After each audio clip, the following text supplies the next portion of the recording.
Today, we have gathered here to celebrate International Women's Day, which we celebrate globally every year on 8th of March to recognize the social, economic, cultural, and political achievements of women. Advancing gender equality in the context of climate crisis and disaster risk reduction is one of the greatest global challenges of the 21st century. Recognizing the contribution of women girls around the world who are leading the charge on climate change adaptation, mitigation, and response to build a more sustainable future for all. To sensitize this, the theme of 2022 International Women's Day is observed as Gender Equality Today for a Sustainable Tomorrow. First of all, I take the proud privilege of welcoming today's guest speaker, Dr. Renuka Karandikar, CEO, BioPrime Agri Solutions Private Limited. I also welcome our director, Dr. A.K. Singh, IARA, Dr. Rashmi Agarwal, the Dean and Joint Director Education, and Dr. B.S. Thomer, Joint Director Extension, the respected scientists, faculty members, and students. Before we begin, I request Dr. Alka Singh, Head and Professor, Division of Agricultural Economics, IRA, to kindly deliver the formal welcome address and to introduce today's speaker. Thank you, Dr. Nitya. A very heartwarming good evening to everyone present here to celebrate on this occasion of International Women's Day. Respected Director, Dr. A.K. Singh, Dean and Joint Director Education, Dr. Rashmi Agrawal, Dr. Renuka Karandikar, our esteemed speaker of today's function, heads and professors, my all colleagues at IRI, students, ladies and gentlemen. Where there is a woman, there is a magic. Celebrating women, whether professionally or personally, is a sense of commitment to each and every woman's in one's life. On International Women's Day, we celebrate the power and potential of women. We recognize their achievements, leadership, and resilience. And I just welcome you all on this great auspicious occasion of International Women's Day. And I also feel proud to share with all of you that we mark the ways towards more gender equality with our gender advancement in transforming institutions, that is a Gati initiative. And Gati is for promoting gender equity in science and technology. In India, 30 higher educational institutions and science and technology research institutions have been identified for participation in this esteemed program of Government of India. And amongst this, IRI is one of the pilot institutions. IRI endorses Gati Charter on gender equity, which aims to achieve a systematic cultural transformation in the establishment of gender equality framework in higher educational institutions, particularly in STEM disciplines, so that is science, technology, engineering, medicine, and mathematics at all levels. To celebrate this occasion, this year we have with us a very distinguished speaker, Dr. Renuka Karandikar, a first generation entrepreneur working in the field of agriculture. Dr. Renuka earned her doctorate and postdoctorate degree in plant sciences, particularly in biotechnologies and genetics. And she had 17 years of experience in research, patent management, and technology transfer. As a CEO and founder of BioPrime Agri Solutions, a firm, agri firm, she focuses on developing sustainable strategies for business expansion by developing key partnerships and collaborations for rapid penetration of agri technologies in the market. BioPrime Agri Solutions develops biologicals based on biomolecules that modulates different processes in plants and make a crop more climate resilient. Dr. Renuka is also charge of the finance and fundraising activities with the vision of its long-term growth. And she also manages companies' IP strategies. So that is very a brief introduction of hers. And with this brief introduction, Dr. Renuka, I very humbly invite you for your very inspiring talk on women transforming Indian agriculture. So without coming between you and the audience, I request you to please share your thoughts on this occasion with all of us. Thank you. First of all, thank you everybody for inviting us to this program, and really commend the initiative of Gati. It's very close to my heart, especially because acceleration and empowerment of women, especially in science and technology, is the need of the hour. So commend IRI for taking up this initiative, really a great approach. Thank you everybody. Thank you to the director, and to you also, Rashmi ma'am, for giving me an opportunity. So today I thought that since it's the Women's Day, instead of speaking about BioPrime and instead of speaking about just me, I would speak about the women in agriculture in general. So I have a couple of slides to share. Just let me know when you are able to see them.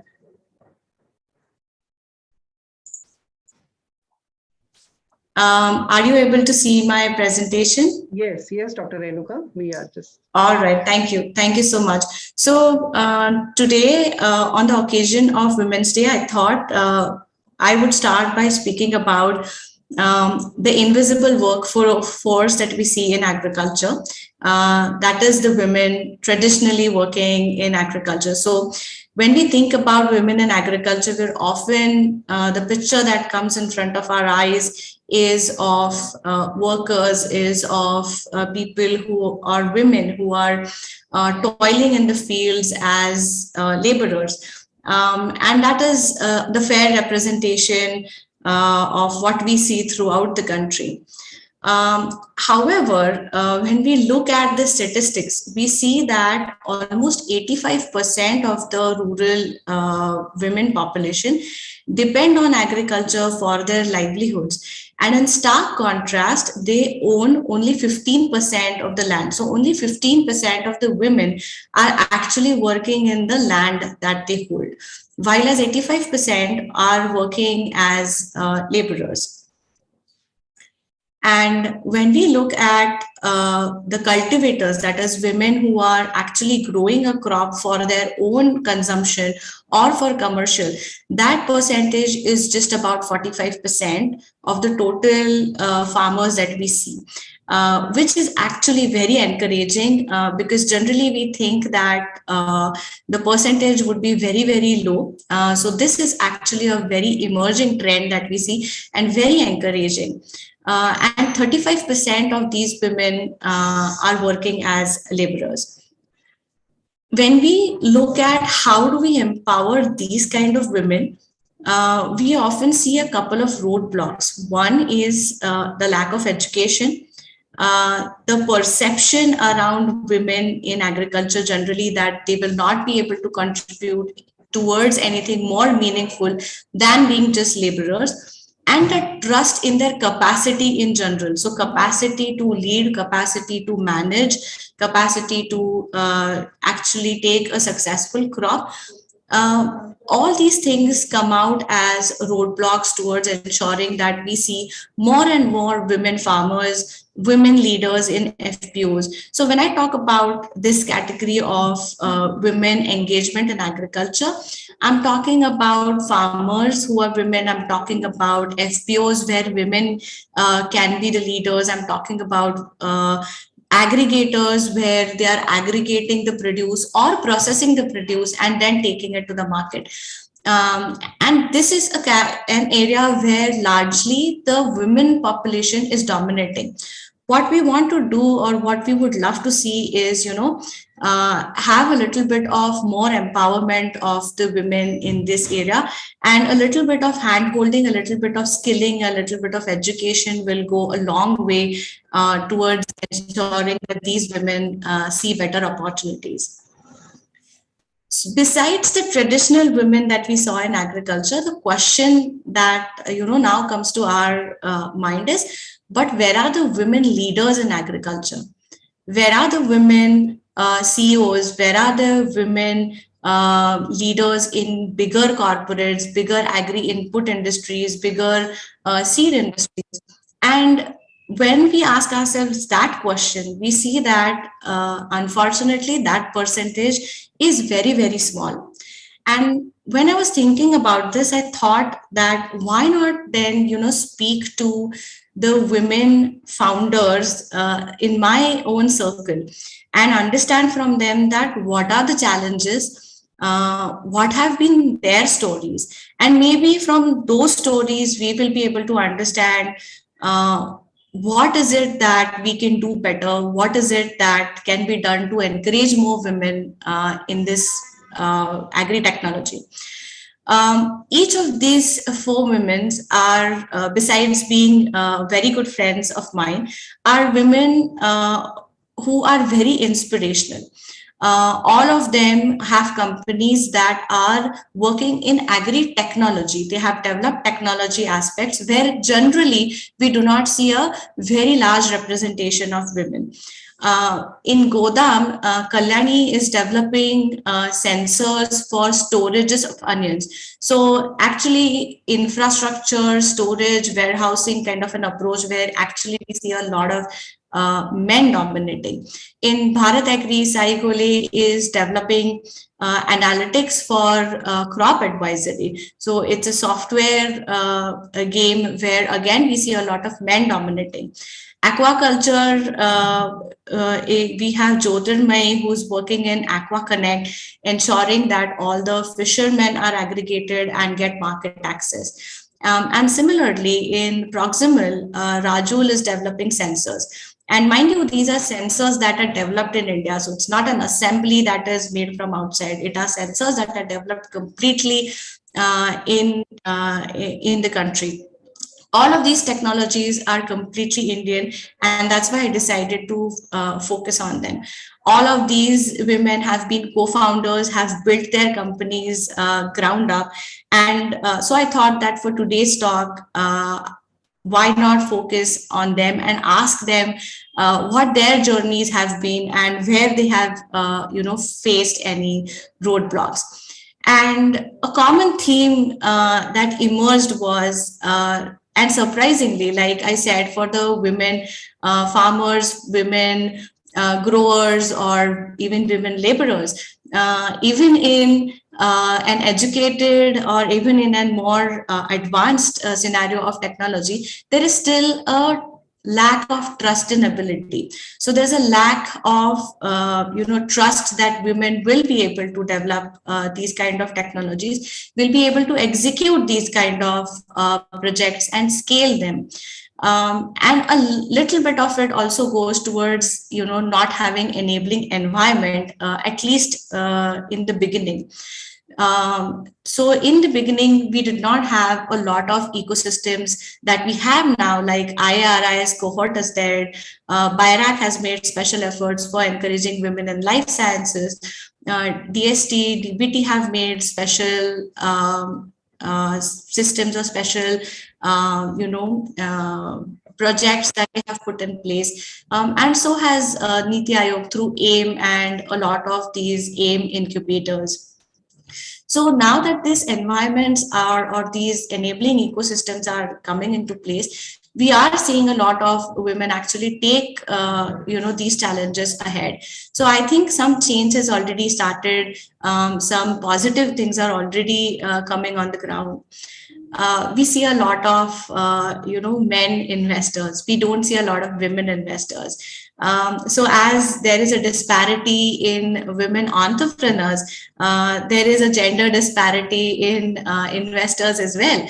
And, it would be lovely to see more women take up and come up in the investment sector. And here I would especially like to mention Ankur Capital, which is, two women leading the investment firm. So it's highly commendable.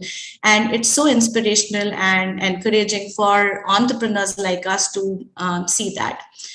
All that, having said, some of these women entrepreneurs that I spoke to mentioned that there is a severe lack of access to funds. So they mentioned that they found it really difficult to get funding because they did not have a male co-founder, or because the investor did not have enough trust in them being able to deliver these kind of outcomes or an accelerated outcome that venture capital usually wants.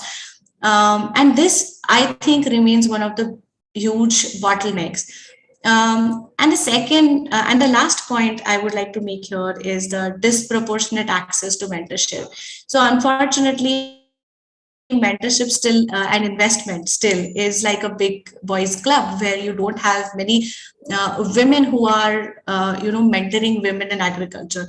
And I think it's partly also because there weren't many women actually there in the ecosystem. So we don't have this have the privilege of having women already employed in the ecosystem so that we could look up to them. But I think this is an area that really needs a focus and improvement to enable entrepreneurs like us gain access to mentorship. Having said this, I would like to talk about what is it that we have been doing, and take just a couple of minutes to share our story about BioPrime. So BioPrime was founded by three scientists. Me and my two other co-founders met while we were doing our MScs and our PhDs. And the aim of starting BioPrime was to bring back pride and profitability to the farmer. So our goal in BioPrime is to make every harvest a successful harvest for the farmer. So we develop biologicals which are based on small biomolecules, and these biomolecules activate various processes either in plants, pests, or diseases, so that we are able to help farmers mitigate climate change, reduce their crop losses, decrease their input cost, and increase their profitability. So that's what we are trying to do at BioPrime. And I would like to say, in comparison to what the entrepreneur friends of mine shared, I'd like to say what our experience as BioPrime has been. So our experience has been that, yes, I had to work doubly hard to gain the same amount of trust that probably my co-founder was able to win, very easily. So even within BioPrime, like if my co-founder was pitching to the investor and I was pitching to the same investor or to a client, I would have to work doubly hard to get the same amount of trust from them. But I have also seen that the bigger corporates are very welcoming and are, in fact, more supportive of women entrepreneurs. So the attitudes are changing and changing in the right direction. And so we are very, very positive about this. This has been one of the instrumental things in helping BioPrime grow to the level that we have today. We have been a part of the enabling environment through the various incubators in BIRAG, IRI's ecosystem, AIM's ecosystem. And hence, I think the company, the technology was able to grow and reach to this level. So thankfully for us, an enabling ecosystem and enabling environment was already present. And I could not thank the commitment and the will of all the government-led programs and incubators. Excellent job and excellent ecosystem framework already exists, and it's very, very encouraging to see this. In terms of access to funds, there has been a great will from the government side and a great commitment at it also. So we did not actually have so much of trouble in terms of access of funds, primarily because we work in biotechnology sector, which is one of the key and focus area for the government to grow. And maybe that is why my other entrepreneur friends had a little bit of struggle. But for us, the access to funds through all of this ecosystem has been really encouraging and really supportive. And lastly, I'd say that from the mentor side, we got a lot of mentorship from the corporates itself. So, and I felt that this mentorship was very, very beneficial. So I think that the the feeling that there's this big boys club and it's very difficult to break in is really not there. If you have the will, there might be a little bit of skepticism, there might be um, a little bit of initial apprehension, but once you prove yourself, I don't think that these kind of barriers actually exist. So at BioPrime, we are developing two platforms called Sniper, which is for discovery of biomolecules, and BioNexus, which is for discovery of microbes. These are our proprietary platforms, and all our biologicals get developed on the basis of these platforms. The reason I'm highlighting this is because a large portion of our women, of our R&D team, are actually women. In general, in the entire company, we employ 40% of women, right from R&D to accounting to even at field level. We have women representation in each and every segment. Especially in R&D, we have higher percentage of women, and we ensure and we are more encouraging towards women. So we actually have a reverse bias. What are the special efforts that we are taking, and maybe a few other startups can also, take? We not only give equal pay, sometimes we give more perks and benefits to our women employees. Wherever and wherever required, we give them flexible timings, we give them options so that they are able to continue work if there are any disruptions at homes. We run special programs on leadership and development because we want the women employees with us advance to the next level. So as the company grows, instead of getting people from outside, we love to promote our own employees. So we groom them, we train them, we mentor them, and promote them to higher leadership roles. And this entire ecosystem or this entire environment is very conducive for the women at BioPrime. Way forward in general for agriculture, I think technology is at the forefront. I think the way we are sitting at an opportune time in terms of transformation in agriculture. And I think that in every aspect, whether it is from growing, whether it is from seeds, input, feed, market linkages, disease prediction, sensors, anything and everything is going to be transformed by technology. And I think that women are very good in science and technology, hence have a great advantage of, taking up leadership positions in corporates as well as with startups like us. So as agriculture is poised for a revolution on the basis of technology, I feel that the role of women in agriculture would also increase, and we will see more women in leadership positions on the basis of their technology skills. So I would encourage, I heard Pam say that there are students here, so I would, want to take this last minute to encourage women students, encourage them to take up science, take up technology, and contribute towards the agricultural revolution that we are seeing. So I think that was what I wanted to share about women in agriculture. If there are questions, I'd be happy to answer, or this is it from my side.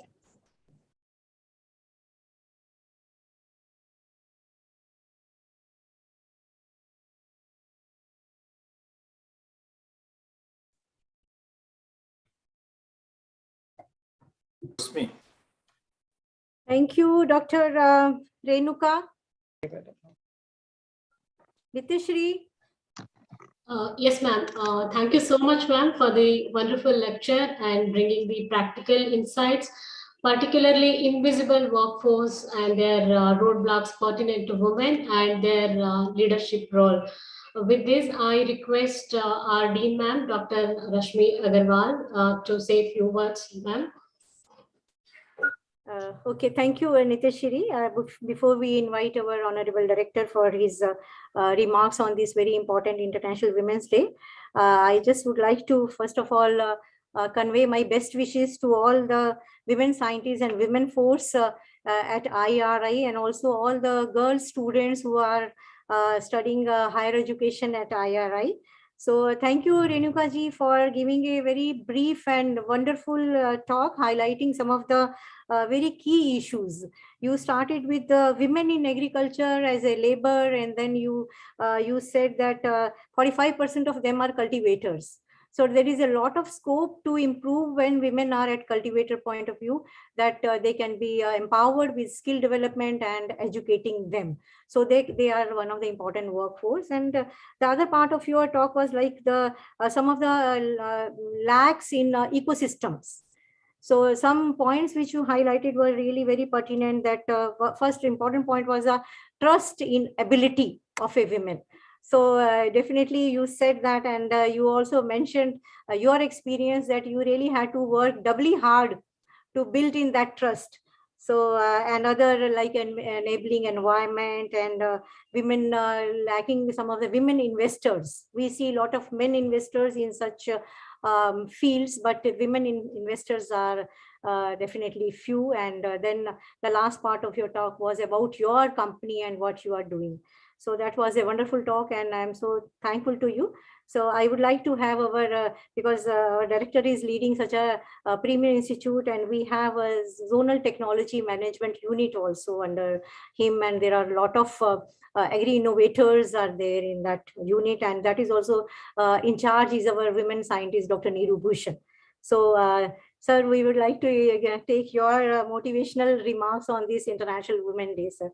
So I would like to invite you. Thank you, Dr. Rashmi, and thanks, Dr. Renuka, for an excellent presentation on the role of women in agriculture and what we need to do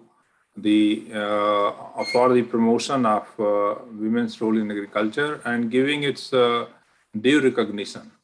You mentioned the point, initially about the rural workforce in agriculture, and no operation in agriculture, starting from sowing to transplanting of paddy to harvesting, can be over without women. And they are so skilled in terms of, I remember still as a child when the sowing was done by, bullock drawn plow. The men will, manage the plow, but the sowing was done by women always. And they knew what should be the depth of seed, where it should be planted, how much should be the spacing of seed without actually having any measurement. But their hand skill was so good that they used to do this likewise for transplanting of paddy and many operations.